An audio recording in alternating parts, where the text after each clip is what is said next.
And I had a question too about your work with skiers, because I've worked with a bunch of people, they cover all kinds of different sports, they work with skaters, dancers, and I know you worked with, you do things with ballet dancers, correct?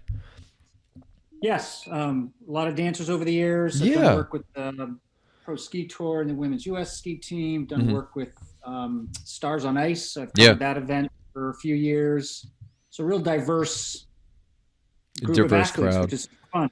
Yeah. Yeah. Were you yourself involved in dance? Was that something that brought you into the training aspect of it or the rehab aspect? No, so kind of just a quick backstory of that was Please. I had a job opportunity in San Francisco, and I moved out there in the mid '90s with my wife. Yeah. And I was running the rehab department for a very prominent orthopedic surgeon's practice out there. Hmm. And he said when I got there, he said, "Oh yeah, by the way, we do work with a lot of dancers and see a lot of people from Portland Ballet Hmm. and Marin Ballet and a couple of other dance companies out there." So I said, "Oh, well, I guess I should probably figure out what this whole ballet dance thing is." So Yeah. you got to research things and look things up Sure. and figure out what you need to know about the stuff and start asking questions with people in a good way. So. So that got me interested in that, Mhm. and the the drive to continue to work with dancers is a number of different things. One, I find it incredibly amazing to work with such a dedicated group of athletes that Mhm. amazing awareness of their body and ability to manipulate the most minuscule aspects of it. Wow. Uh, so you cue, you ask, you have them feel and discover, and they find it pretty quickly, are incredibly appreciative because it makes a big difference. Do you find that that exists more in the dancing world, that proprioception, kind of that awareness? Yeah, and they'll do anything for their art. I mean, Mhm. so they're super compliant. You give them stuff to do, and they do it, and that's that's a real treat when you're working with people to see if the interventions you want to be able to have them do are going to Sure. have positive outcomes as their compliance. So And I'm sure that's a big thing with anything you do in rehab, working with the compliance aspect and trying to utilize somebody's individual motivation to kind of help yeah, themselves out, you know. no, you're spot on, Ian. Yeah. So I was in outpatient PT for a long time, and it's a different environment there. Not always, but often it's a different environment because people are there because they're injured. Mhm. They don't really necessarily want to be there. Do you know what I mean? It's not that they're not nice and Sure. wonderful people, but they're Yeah, hurt, which kind of knocked them down, and so now they kind of got to go to therapy to get better from this injury that happened. I see. What Yeah. I see now, because I've been on my own for about 5 years, and I have a cash practice, is I Mhm. see people who want to come, who are motivated to get better, who Wow. are investing time because they've had these chronic problems, conditions, ailments, things like that, and so you know, uh, from a standpoint of feeling really good about it, the compliance is really high because Mhm. their motivation is very different. The analogy I tell people is kind of like if you're driving down the road and your fan belt breaks, it's like a huge, it's like, oh my gosh, and you got to wait for the tow truck. Like everything is kind Sure. of like a hassle. But if you've got this kind of like annoying thing with your car that's been bugging you, and you're kind of like, I just want that to kind of be fixed, and it's Mhm. finally fixed. It's like a big relief. You know what I mean? Versus the other one, Oh, which was big just an time. annoyance. That's kind of how I kind of correlate what I do now is that difference of someone who's had an injury that they have to kind of deal with versus those that are dealing with more chronic stuff, or I see acute things too, but are more Mhm. motivated to put in the time. And I think that's what really leads to the ultimate end, which is getting better, because I've heard from people that they're like, oh, my physical therapy is not working or it's not as effective as I wanted it to be. But in the end, they're not doing exercises at home. They're not taking what you've told them or other therapists have told them, and they're not applying it to their daily life. So they kind of end up just like, oh, it didn't work. I'm like, well, I don't know if that's how it's supposed to work, but that I don't think you've got it right there.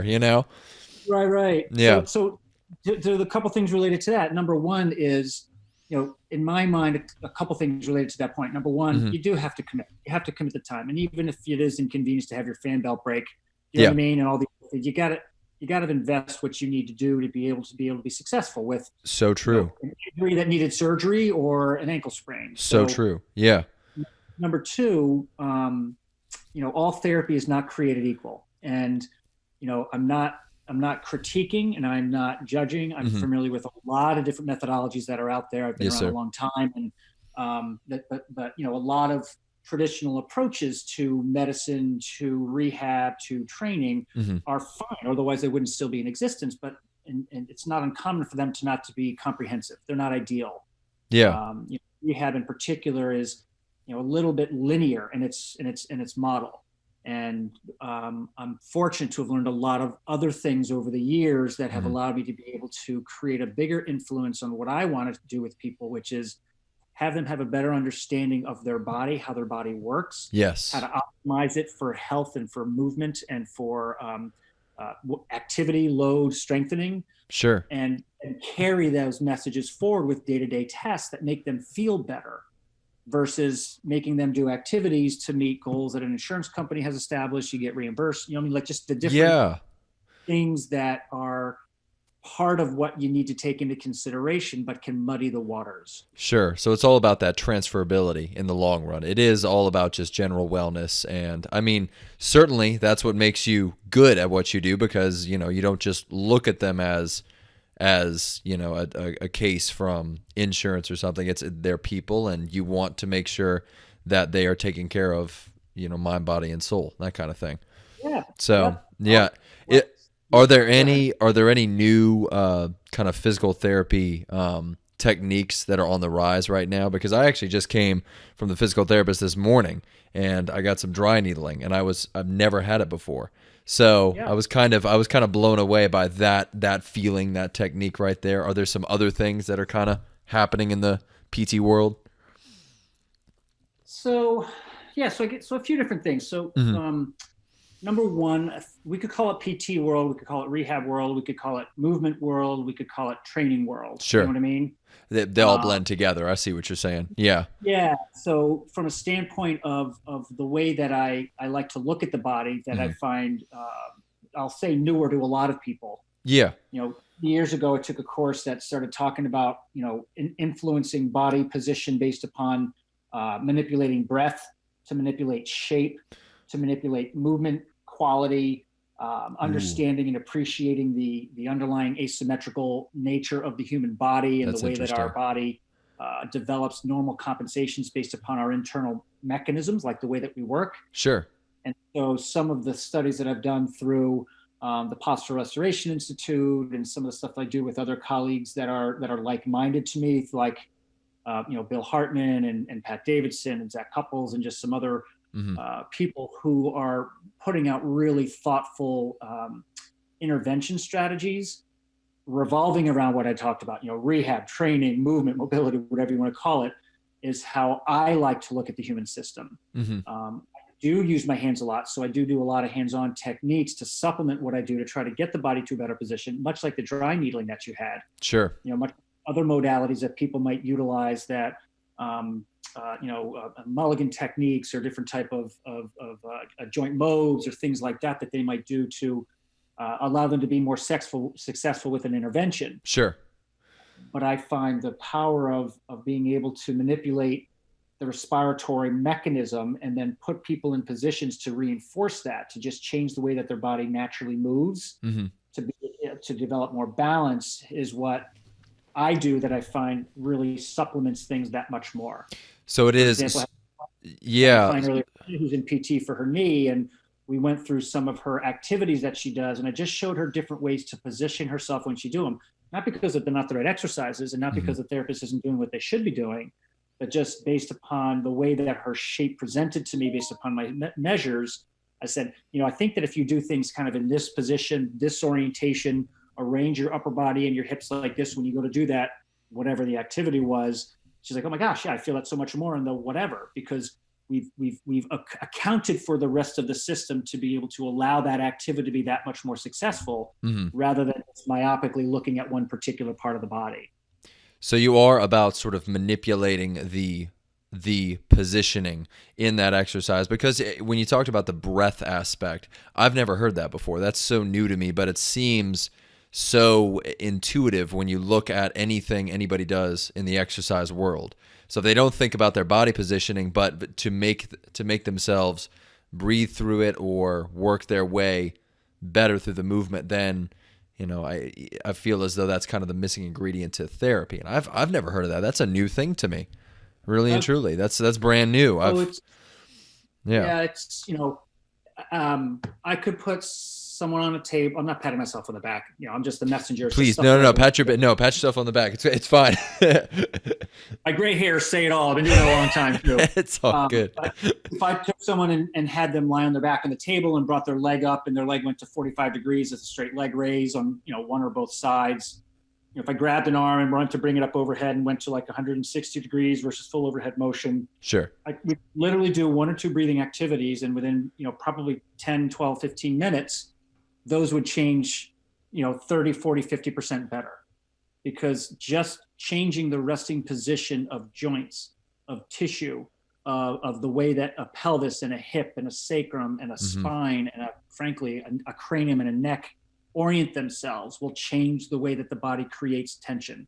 And so the direct methodologies that are out there of something being tight and stiff, so you have to stretch it, or something being weak, so you have to strengthen it, versus figuring out and recognizing what the internal mechanism is that's actually put things into those positions so that then you can't work ideally, to me is the better, more appropriate starting point.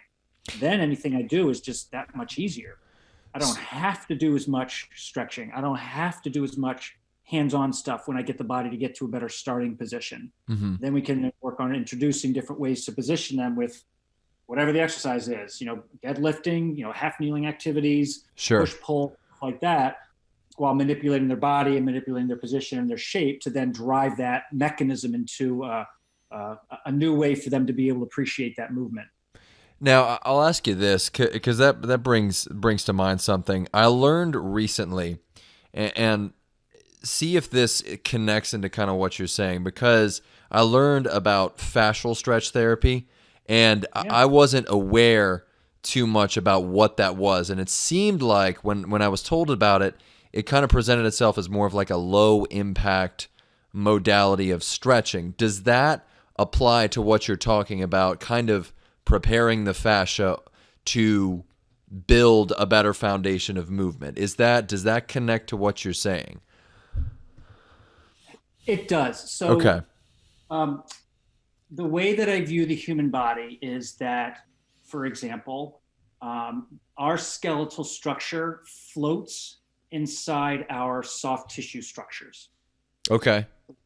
The bone structure is the joints and the levers, but it's really the whole fascial musculotendinous system, and it's biotensegrity, meaning it's different crossovers and links and overlinks and contractile elements, and as balanced the way as possible that coordinate the ability of those bones to be able to move.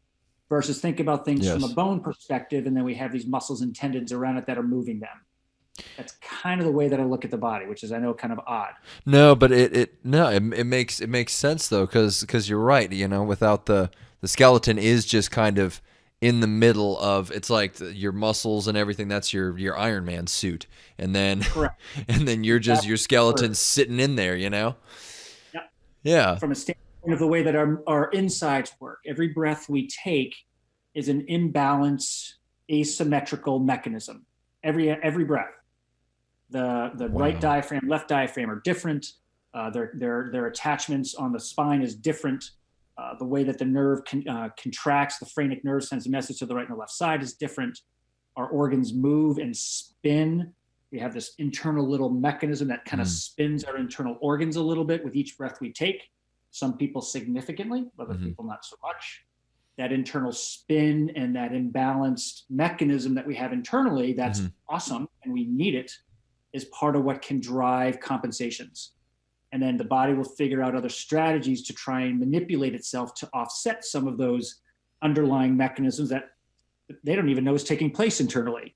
So then they're going to be constantly manipulating their body during the daytime to allow that to happen. And so then, as I mentioned, that bony structures begin to adapt. Now, those tissues that you talked about, the fascial stretch piece, certain fibers begin to get long in certain positions. Other fibers will get short as an adaptation. So now they begin to hold things in that position. Then at times they'll literally begin to bend bones and change their orientation because they're constantly pulling in a certain position. Oh, And wow. then their body assumes a position like that throughout the daytime, and or their sport reinforces it, and or their job and tasks of daily life, you know what I mean, reinforce it. So now they've got these patterns and these movements that's feed forwarding into that mechanism that locks them up. And I tell people, this Wow. imbalance, we need it as a species. It's fabulous. It's awesome. But the people who do a good job of navigating it, I don't see them. You know what I Yeah, mean? and You yeah, probably you're figured it out. right. You're right. No, navigating those imbalances, that's my thinking is that I don't know how it manifests itself in some people. Like, I guess I can assume just pain, like, something's off, right? But when you were talking about the progression going into your bone structure actually altering, as it gets to a certain point, is it tough to come back from that point, or can you actually through therapy manipulate that to some degree if it has gotten to that point? It's a great question. Yeah. Quick analogy that if people kind of listen to this going, what the heck is this guy talking about? It's all You good. snap, Please. you snap a branch off a tree and you bend it, Okay. it bends, right? That's live. Yeah. That's live tissue. So Yep. it's a stick, but it bends before it breaks. Mm-hmm. If you had that same branch on the ground for 3 months and you picked it up and you went to bend it, it snaps. Okay. Mm. Our brains think about dead guy anatomy because that's what we're picturing, because that's what the pictures are and that's what the cadavers are and things like that. Yes. Dead guy anatomy bones snap. Yep. Live guy anatomy bones bend. Okay. Huh. They're fluid based. So that bending comment that I meant is I want people to kind of picture that tree branch analogy, because I think that will help them to understand a little better about what can happen internally.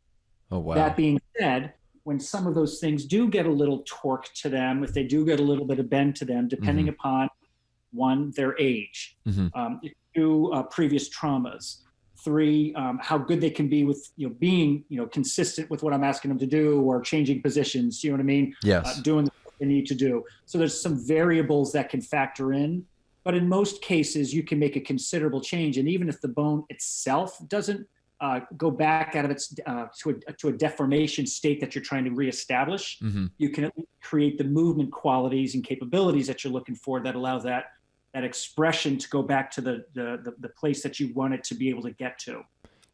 Okay, so so you can still make the movement work even with that bending having taken place. So you can still reflect proper movement even with that? Yeah.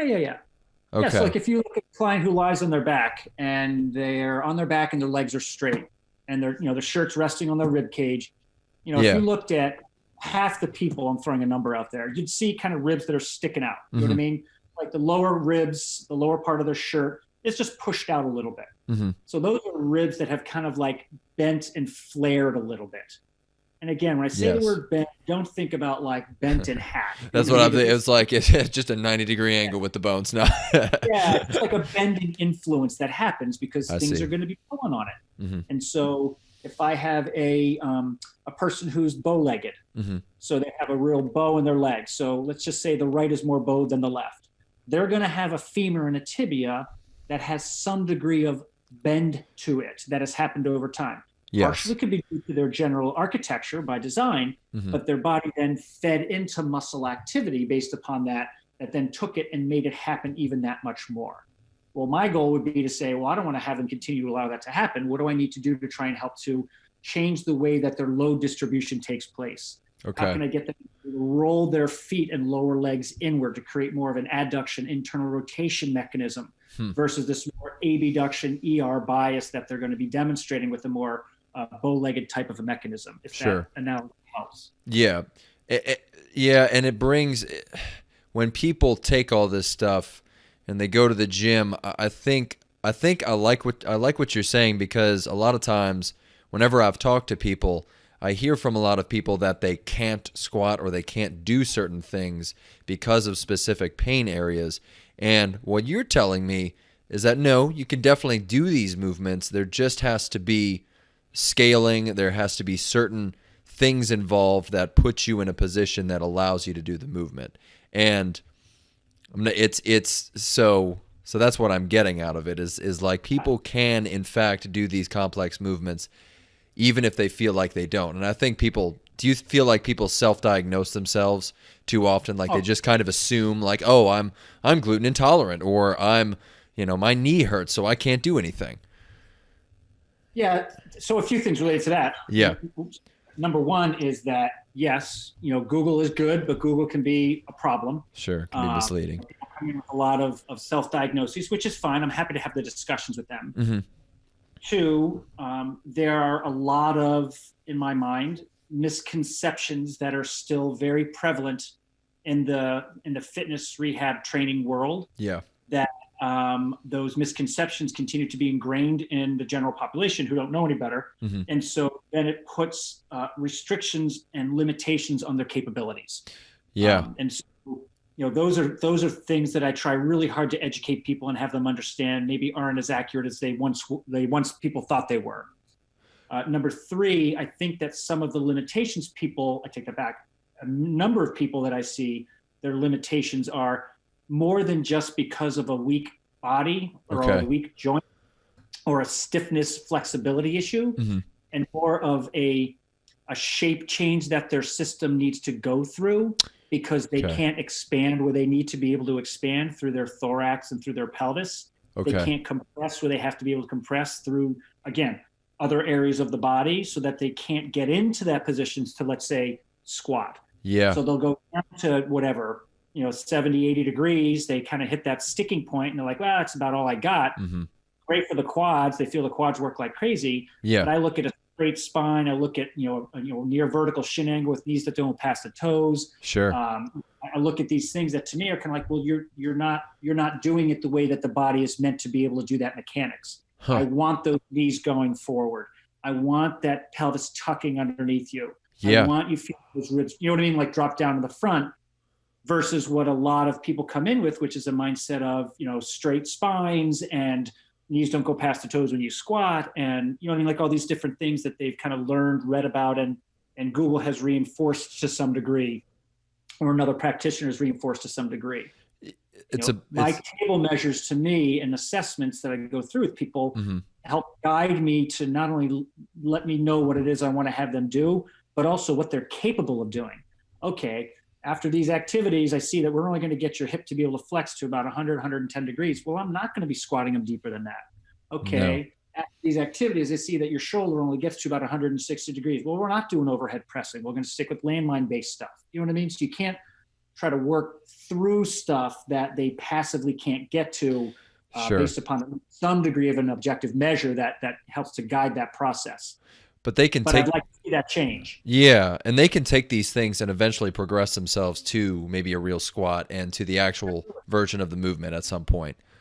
Almost everybody does. Absolutely. Yeah. Yep, they get deeper and deeper and they get more and more overhead. And then there's sometimes where I'm kind of like, you might have a true anatomical limitation because you're doing all the right stuff and all these things are kind of clearing out really nicely. You're feeling really good.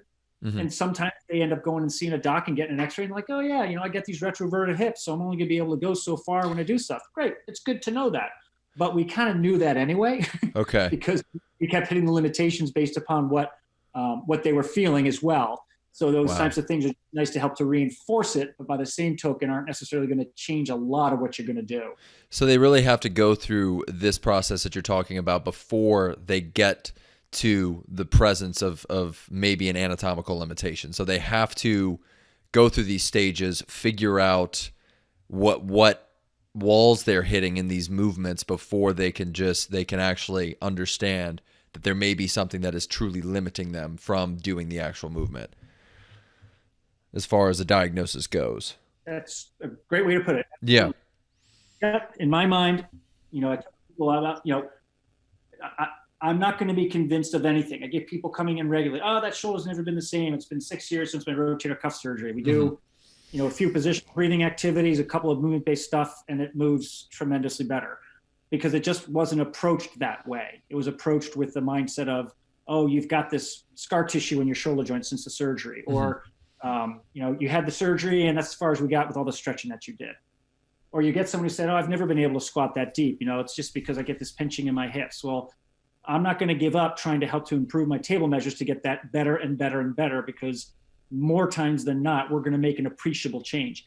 If we do hit a sticking point that we do get kind of consistently stuck, then I might say, well, we're just going to stick within these guidelines because that's clearly, what your body's telling us is limited. If you want to follow up with your doc at some point to see if there is something structural going on, great. If not, no big deal. We're still getting a lot of great stuff done. So I don't use the word accept anatomical restrictions as my first thought process. I don't think about a previous surgery or trauma, even from years ago, as being fixed and not changeable. Wow. There's a lot of things that I feel strongly that I do feel, change can happen to, even if they've been told by 2 or 3 other people, oh, that's just kind of the way that it is. Oh, that's what happens when you age, or whatever they say. Oh, it's scar tissue. I don't find that acceptable in most cases. Do you find, and not special, just to be clear? Yeah. But just I see changes, and that's what drives me to say that. Do you find it hard to work past the mental side that your patients face? Because I would see, like what you said, you're told by some people that's just how it is. That's how it's going to be. Do you have to fight against their individual motivation in trying to maybe turn that around? Because I can see, would it not work if they don't have the proper mindset toward it? Toward what you're doing? Yeah, no, mindset is key. And okay. So I'll answer that a couple different ways too. Clearly, I like to answer everything a couple different ways. No, please. No. I love it. This is amazing stuff. It truly is. I'm sitting here just like my jaw's open. So I'm like, oh, hell yeah, this is great. So yeah, please. Number one, I want someone to feel different every single session with me. I want them to feel some improvement in something. Not just feel good because they got a workout in, if we're doing more training based. Yeah. I want to have someone feel like something feels different. They feel the ground more. They feel more mobility. Their range of motion change. Oh my gosh, it just feels so much looser. Things feel so much clearer. A very real difference. Like I can see colors better now. Like stuff that can come out is pretty profound. So yeah. Selling point is less of me having to do that and more what I do deal with more, frankly, is I get emotional people because they've had chronic pain for many years and haven't had anybody be able to understand, listen, explain, appreciate what they're saying. Yeah. I get people who sometimes get angry because they've been spinning around the medical system for a long time. Yeah, and they're tired of it. Around from specialist to specialist and from therapist to therapist or whatever. I'm not bashing therapists, person to person. Sure. That continue to kind of just look at things just in a very focal way versus looking at the whole system. I get people who are incredibly grateful because you've given them parts of their life that they thought that they didn't have before. And again, it's not me. I'm just offering them stuff and allowing their body to kind of figure it out. I'm just kind of pointing them in the right direction to allow that to occur. And so, when I get those texts and those emails, or I get the person coming back in who's so appreciative, and that. I mean, I'm doing that's the whole reason why you do it. Every day, every client, every single day.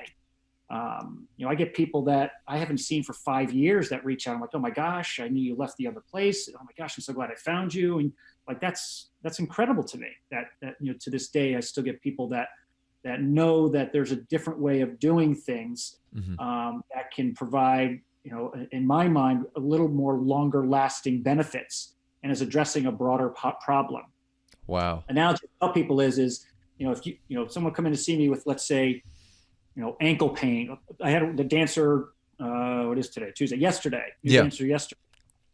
Chronic ankle issues, been to therapy a couple times, been to a couple different people and I went through it and I worked with her from her rib cage and thorax and pelvis and hips. And then I didn't even look at her ankle until 50 minutes into the session, because it doesn't matter at that stage until things get to a better position. Wow. And if she had come to see me with a neck issue, I would have done the exact same thing for the most part, because I got to get everything else in my mind in the right place for all the extremities, all 5 of them, 5 being arms, legs, and neck, and get them to a place that they can function on top of this thorax and this abdominal area and this pelvis that's in a more balanced position. Wow. Well, so and that's what I'm learning too, is that just talking to people and just looking things up and you know, you watch videos and everything, it really is about the body as a whole. So if you have, like what you said, the ankle pain, or if you have wrist pain or something that's you know, focused like that, it's not about tackling that place. You got to look at the whole thing as a dynamic system. So yeah, and it's funny, I do feel better if I do like full body stretches, and this is just me personally tooling around in the gym. Like I do feel physically better in as far as pain goes when I'm not necessarily thinking about that particular spot. I'm more or less doing things that are mobility based for the full body. So I feel it is what I'm saying, is that I think people can take that concept and apply it to their own lifestyle. Like, look, focus on these bigger parts of your body, you know, just to be in layman's terms, you know, the big parts. So, yeah, no, I think that's amazing. And that's what I'm learning. Is there, do you think there's a connection between nutrition and what people experience in therapy, or is that kind of separate from it? So there is a huge element of nutrition, and Okay. there's a list of things. I'm You know what I mean? thinking But of, yeah, and I'm thinking of like inflammation, because I know a lot of people go down a non-inflammatory diet. So I feel like that probably lends itself to better therapy to some degree. it does. No, Okay. I mean, my wife's a dietitian, so Oh, there you go. Yeah. yeah, I'm by no means a You nutrition know. expert. Yeah, and I have a lot of dietary issues myself. So Sure. I'm being celiac. You know, I know the influence that food has on my system and how it ruined me for years ago, until 20 years ago when we figured it out. Oh, wow. That influence it had on my body was that profound, Hmm. that I can't help but appreciate the role that it has in so many other people's. Wow. So many people don't have solid diets. They don't eat vegetables. They don't cook at home. Sure. Not aware of. They're not aware of what they eat regularly during the week. I'm not talking about keeping a diary, but just people either feeling like they do need to be like gluten-free entirely, or vegan entirely, or whatever their particular approach is, versus one of kind of like, well, everything's about kind of variability, and you got to kind of just give your body different things regularly. There's some things that are kind of baseline stuff that pretty much everybody needs, but then because we're each a little bit different, and we have different backgrounds, and we have different nationalities that we came from, our digestive systems might be a little bit different. Hmm. That's when working with an expert to make sure that they're doing the right stuff does make a lot of sense to me. Sure. I think anybody should be smart about the amount of sugars that they take in, and the amount of carbs that they take in, and the amount, what I mean. Yeah. Things like that should just be there's that Be food logical. pyramid for a reason. Exactly. Yeah. Exactly. And then for people who need the more fine-tuning stuff, because maybe they do have other bigger issues, then working with a registered dietitian or a good nutritionist can really be very, very valuable with getting them to kind of make that next step in terms of their gains and their progress. Do you feel as though people can logically reach a conclusion by themselves that they might be to some degree gluten intolerant? Is there a way they can figure that out themselves? Because I'm always skeptical when somebody tells me they're gluten intolerant. You have celiac. You have a real thing that you have to worry about. And so for me, what do you think about that? Is there a way people can do that, or should they go see a doctor and really go through testing to figure it out? So the husband of a dietitian answer is Please. That's fine. That'll be great. Yeah, if you have things such as rashes that don't respond to topical medications, Okay. sweats and joint aches, kind of weird weight Weird loss, pains yeah. eyes, I'm throwing out a list of things. Okay. Fatigue, extreme fatigue, indigestion, GERD, things like that. You do seem to react to, like, oh yeah, I seem to react to tomato sauce. You know what I mean? Why? Oh, because when it's on pizza or pasta, it kind of bothers me. So you blame the tomato sauce because that's what you taste when you keep belching it up. You know what I mean? So those are things that, if those are some things that are going on, sleep's disturbed, that type of stuff, then you probably should go get yourself tested to make sure that you don't have something like celiac. Oh, wow. Because Okay. you want to have the active element in place for them to be able to test it so that the blood work comes back accurately.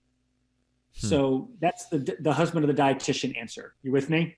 I'm with you, and it makes a hell of a lot more sense to me when you put it like that, because those things are real sensations that bring worry, right? But it's funny. People here, whenever they say they're gluten intolerant, they don't have any of those issues, or at least, whenever I dabbled in personal training, that wasn't told to me, And on top of it, you can tell that obviously there might be, they have to lose weight. There's other things that lend themselves to how they might feel. There's just all these other factors that they're not considering, and they kind of just go automatically to like, oh, I'm gluten intolerant. I'm like, well, I don't know if that's true, So sure, yeah, it's an inflammatory food for the most part, and sure. it's like, it's it kind of goes back to that all or nothing concept. So Yeah. if you want to test this is me speaking, not the husband of the dietitian. Okay. Me speaking. If people want to kind of test it, then by all means, if you were to kind of like take gluten out of your diet, take it out for like 2 weeks and see if you notice a difference. The challenging part comes then is, okay, then to try to figure out what that means to you going forward. One, do you want to go see a doctor to get the blood work done to figure out if you have true celiac disease? In which case, then you have to go back on gluten in order for the test to be accurate. Oh, interesting. Two, okay. should you go see an allergist potentially and have them do allergy testing to try to see if it's accurate? Again, you need to kind of go back on it to have those inflammatory markers be able to come up positive. Three, you know what? I realized that a lot of gluten foods I really don't need. So you know what? I'm just going to totally reduce how much gluten I have because I don't think I really need it that much, because I feel better when I'm not on it. And so, you know what? That's just what I'm going to do going forward. And that's great too. For people who do have celiac, because it's an autoimmune issue and other things can happen, you kind of do want to know if you have it, because you've got to be really strict about it, because other things can happen as a result if you're not. Does that make sense, the difference? It does. Yeah. And to your point, that's exactly how I think people need to approach it. And two, you said as well, gluten just being a carb, being in carbs, it's bad for you anyway if you're eating too much of it, So and back to your point about logically approaching food choices, that's kind of what it might be for most cases. If if the way I think about it, it's like just reduce. You're probably eating too much of a bad thing that you may just need to kind of shave it off, Yeah. So like if you love bagels are great. Yeah. You know what? Just forward to having one bagel on a Saturday. There you go. Just don't have it 3 days a week. You know what I mean? Or every other week, or what? Just do something that you just kind of tracking and keeping an eye on it. And that way you should be able to, again, if you don't have, the real issue with it, then you should be able to kind of have your body be able to adapt and adjust enough that, that's the case. And again, I'm not speaking for everybody. I'm not giving for sure. advice. No, definitely not. Yeah. But no, it's just general stuff. No, but it makes sense for sure. And do you, with your dealings with celiac, you have to be on a completely gluten-free diet? You have to have all gluten-free food choices? Or do you kind of, I imagine you kind of go for more vegetables, like you're very vegetable heavy diet because of this? So I'm really very sensitive. So I have cross-contamination issues. I'm really particular if I do eat out anywhere, which obviously this last year has been very different. But, very good point. You are right. Exactly. Very particular with restaurants. If I question it at all, if it seems like it's not like a kitchen that might be a little sketchy and things like that, I just get a salad. I just don't bother eating. Sure. It's a non-issue for me because it makes such a difference in how I feel. My whole house is gluten-free. Yeah. Both of my they don't live here anymore, but both of my children are gluten-free for the most part. They just feel better with it. Neither of them has celiac, and so they're just like, so for me, I'm fortunate because it's not a big deal. I do fishes and porks and chickens and a lot of veggies, a lot of lean beans, stuff. Yeah. And rices and quinoas, and so I eat really well. Well, then it almost, it almost occurs to me that, even if you don't feel like you're gluten intolerant or somebody doesn't, they should just try a diet without gluten. You know, I don't know. It seems Kind like of what I was maybe that's alluding a to. benefit. Would say that again? Kind of, yeah. I Yeah. joke with people like I have corn chips, with every single meal. It's like my bread with dinner. It's like my what I literally have it with my eggs in the morning. Oh, but they're So good. That's true. It's it's so that good. like Corn chips. Oh yeah. exactly. Yeah. Um, so there's things that you can supplement with. Now, Hmm. what I do sympathize with, and I will say this because I do know people like this. They do struggle with it. You know what I mean? They do look at a dessert and they're like, oh my gosh, or they do look at something that they loved Hmm. they do struggle with it. And I sympathize with that because Yeah. I just don't have that. Never really been a big dessert guy. You know what I mean? So it's not a big deal for That's a me. tough one. Yeah. But it would be hard for those that do have celiac or do really struggle with being able to not have something, With the sweet tooth. or those Yeah. that are struggling with it from a diet perspective in general. Hmm. Yeah, and I think that's a big thing here. I live in Louisiana, and our cuisine is always about like our food is all buttery and like it's all just there's just there's a Yeah. lot of it's funny where you grow up or where you were. I think has a big influence on kind of how you perceive your own diet or perceive the kind of changes you should be making and how hard it's going to be. So